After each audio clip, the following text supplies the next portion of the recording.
Hello and welcome to a brand new After Effects tutorial. I'm the Dids, and today I'm going to show you my kill count that I featured in my two previous edits. So here's some examples. If you look in the upper right hand corner, you will see and notice the kill count that kind of bounces up and is semi-transparent, and you can kind of see what's going on kill-wise. So there's the most recent example, and then here's one that I did previously. You can see the number kind of scales up a little bit, and you can kind of get that effect of a pretty cool kill count there. I put some effects over the top of that.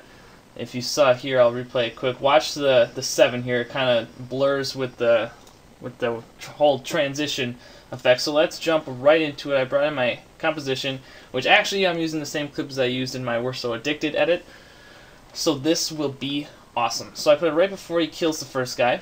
We're going to make a brand new composition. What I like to do is 250 by 250. Now you can scale this up or down depending upon how you like it when you kind of see what goes on. And first things first, Control Y, we're going to make a new solid. We're going to make this not black, but very dark gray. And you'll kind of see the effect that it'll give in a brief moment. Set the opacity to 75. I must mention that all of these things you can play with and kind of get to your liking. As you can kind of see, it's fairly transparent on the background there, and it's going to turn out really cool. So next we're going to bring in our text layer. I normally use Typograph Pro. You can find that's a very impressive font type, or what I'm going to use for the sake of this tutorial is Square Font. And you kind of want it to be an off-white, same thing with the color of the background. You don't want it to be white, but pretty close too. So I'm going to type in a 1. Boom, there's the 1. We're going to scale it up. Actually, it's way too small. So here's the 1 that we have. We're going to go to a line. If you don't have a line brought up, just go to Window and Align. It should pop up on this bottom corner. Hit middle line, hit middle line, boom, smack dab in the middle.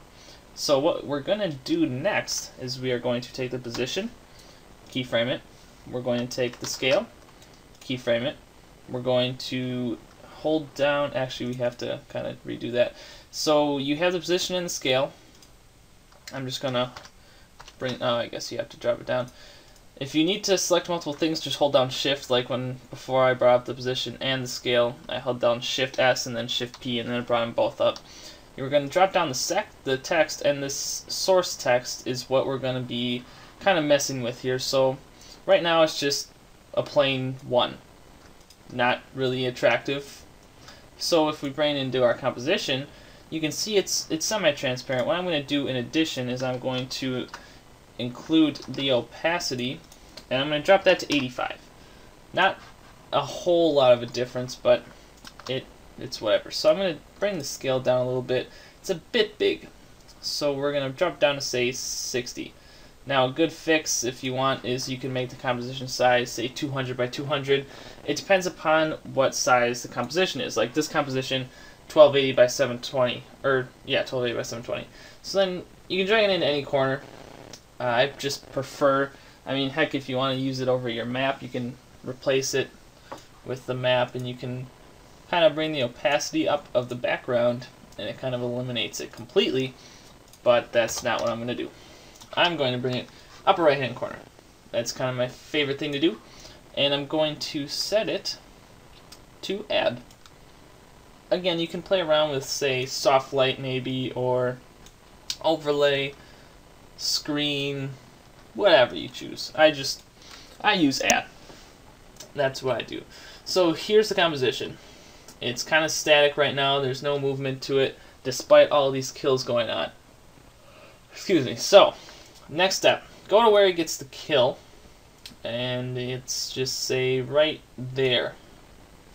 So we'll go 1 frame back, and if you open up the comp, boom, that's in the same location.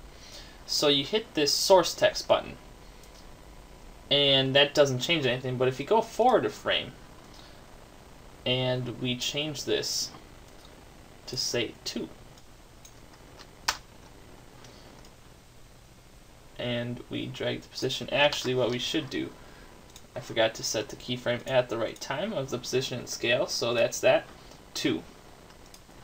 So the 1 should actually, and let's just undo a whole bunch of stuff. Alright, so we have the 1. We're going to go back a frame, reset those 2 position and scale keyframes. Then we're going to change the source text to 2. And we're going to drag and align the 2 now. That looks really nice. Then we're going to set the scale to, let's say, 115. Now, you can change the anchor point and fix that. In my Feed Me edit, I kind of left it like this. It all depends upon what kind of effect you want to go for. So then there's 115, and we'll just go forward 10 frames. Doesn't have to be perfect. Then we'll bring the scale back down to 100. And as you see, it's a little bit of a bump. And again, you can play around with the scale and see how you want it to look. So as you can see, he gets a kill, 1, changes it to 2. And I know that was the first kill, but we're just going to leave it as is. Next up is a 2-piece, so we're going to go just to the next one. And we'll just do one more example. So let's say the kill's right there. So I went back a frame. We're going to reset the position scale and source text keyframes. Going to go forward a frame, change it, 3. And sometimes you'll have to realign it. The 1 seems to be the only case where I've had to do so. And what we're going to do then is we're going to take these, let's just redo it. So we have that. We're going to go up to 115 in scale. And then we're going to go forward 10 frames. And bring it back down to 100. And there's, actually it's 4, to be honest, because it's a 2-piece kill. So that's my mistake. 4! Boom!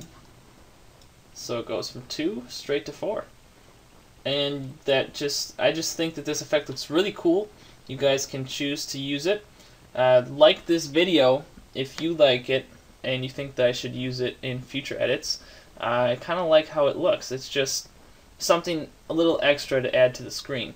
So now in the Feed Me edit where it like blurred a little bit, that's a simple effect. I'm going to hold down Control Alt and Y to bring up an adjustment layer. I'm not going to do the whole effect because it's a little bit more with motion tile and stuff, but I'm just going to show you kind of how you can do this. So the adjustment layer, obviously, as many of you know, works for everything underneath it. So let's just say I want to do Gaussian blur. If I want to blur everything out, okay, well I chose radial blur, but you get the point. So we're going to do zoom. So you can see it kind of zooms.